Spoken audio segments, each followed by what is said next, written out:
मुझे भारत के संविधान पे, भारत के न्यायिक व्यवस्था पे भरोसा है और यही कारण है कि मैं अब जेल जा रहा हूं।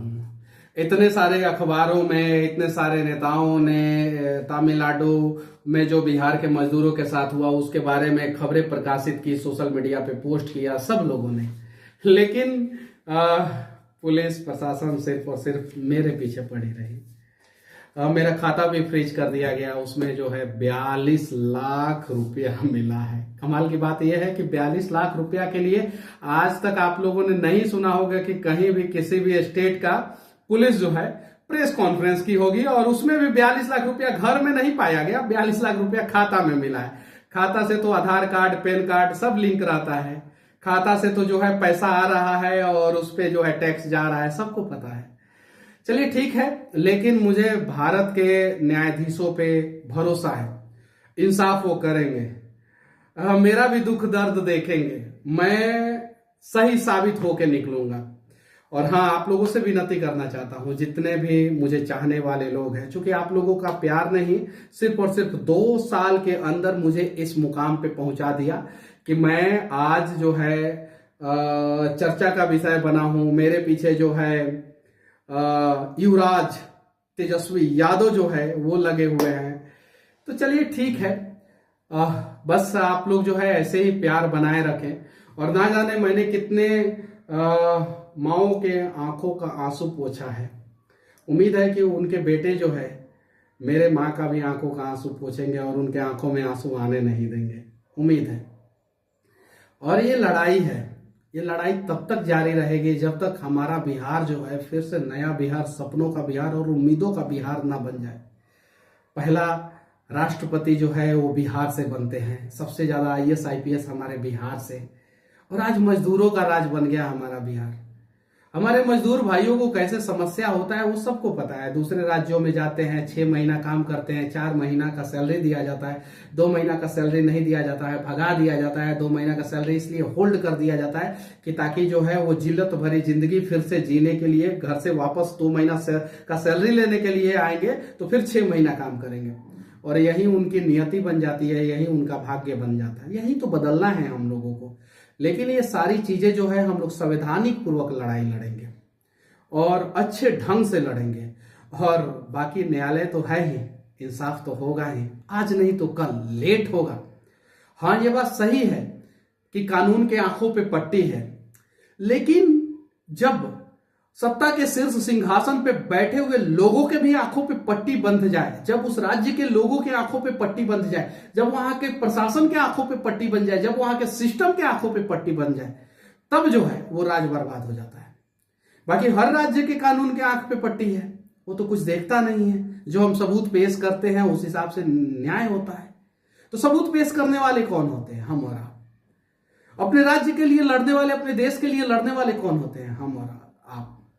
जब तमिलनाडु अपने राज्य के लिए लड़के अपने राज्य को जो है इस देश में सबसे ज्यादा इंडस्ट्री फैक्ट्री जो है तमिलनाडु में बनवा सकता है, तो हम बिहार के लोग भी लड़के जो है इस देश में जो है टॉप 5 राज्यों में से तो एक हो ही सकते हैं 5 साल में। तो लड़ेंगे हम लोग। और हाँ, मैंने कुछ गलत नहीं किया है मेरे भाई, कुछ गलत नहीं किया है। मुझे गलत करना होता तो शायद मेरे पास करोड़ों रुपया होता। 42 लाख रुपया का कीमत कितना होता है भाई? आप ही लोग बताइए ना। मैं फिर से कहना चाहता हूं, मैं बार बार क्यों जिक्र कर रहा हूं, एक फॉर्च्यूनर का भी कीमत नहीं है 42 लाख रुपया। 55 लाख रुपया में फॉर्च्यूनर का टॉप मॉडल आता है। फॉर्च्यूनर की बात इसलिए कर रहा हूं ना कि शान की सवारी है बिहार में फॉर्च्यूनर, और फॉर्च्यूनर पे नेता चलते हैं कि नहीं चलते वो आप सभी को पता है। और ऐसा मीडिया में बताया जा रहा है कि 4 अकाउंट में यूट्यूबर मनीष कश्यप के खाते में मिले इतने पैसे कि रह जाएंगे दंगा। सिर्फ 42 लाख रुपया यार, क्यों ऐसा आप लोग खबर चलाते हैं? अरे भरोसा होता है आप लोगों पे। आप लोगों का खबर देखने के बाद जो है ना हम लोग जो है वीडियो बनाते हैं और फिर बदले में मिलता क्या है हम लोगों को? क्या मिलता है? देखिए, भरोसा है आप लोगों पे, आप लोगों से कोई शिकवा गिला नहीं है, ये चीज है। लेकिन देखिए, अरे आप लोग कम से कम इस लड़ाई में एक बिहारी का साथ नहीं दे सकते, बिहार के मजदूरों का साथ नहीं दे सकते, तो कम से कम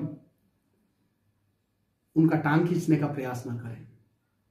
और हाँ, मुझे उम्मीद है कि बिहार के 90% लोग अब जग गए हैं और वो अपना हक मांगेंगे, वो चाहे सरकार हो चाहे सिस्टम हो। जो लोग बोलना तक नहीं जानते थे, बिहार में हत्याएं हो जाती थी और डर के मारे लोग जो है एफआईआर कराने तक नहीं जाते थे।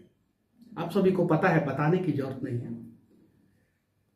आज जो है छोटी छोटी बातों पे बिहार के लोग बोल रहे हैं, चाहे वो अस्पताल हो, चाहे वो ब्लॉक हो, चाहे किसी भी प्रकार का। आज से 1.5 साल 2 साल पहले बिहार का कोई लड़का वायरल होता था क्या?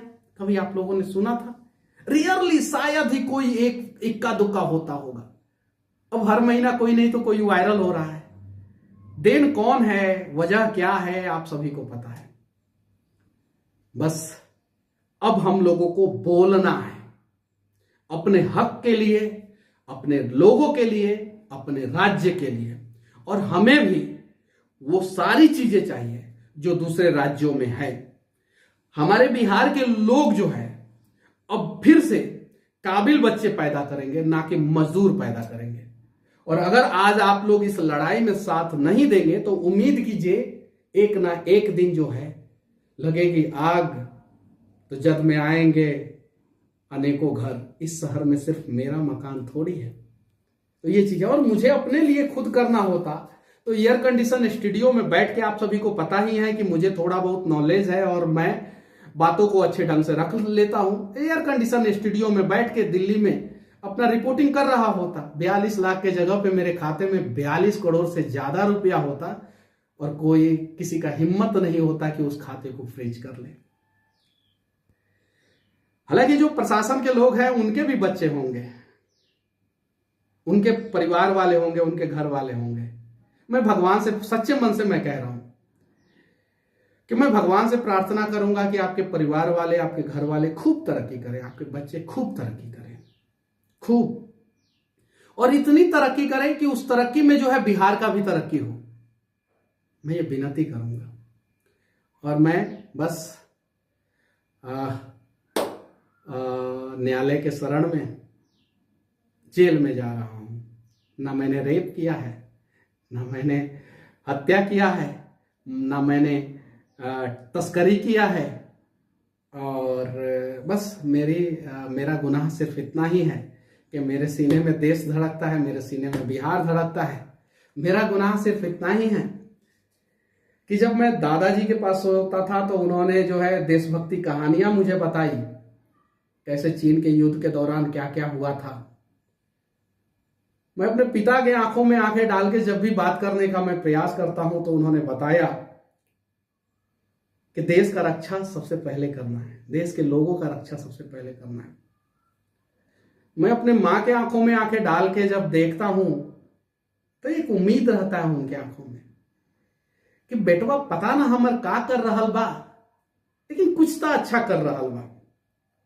तो मैं वादा करता हूं कि ना मैं अपने दादाजी को शर्मिंदा होने दूंगा, ना मेरे पिताजी का सर जो है शर्म से नीचे झुकेगा, और ना ही मेरे मां को गलानी होगी कि मेरा बेटा ने गलत किया है।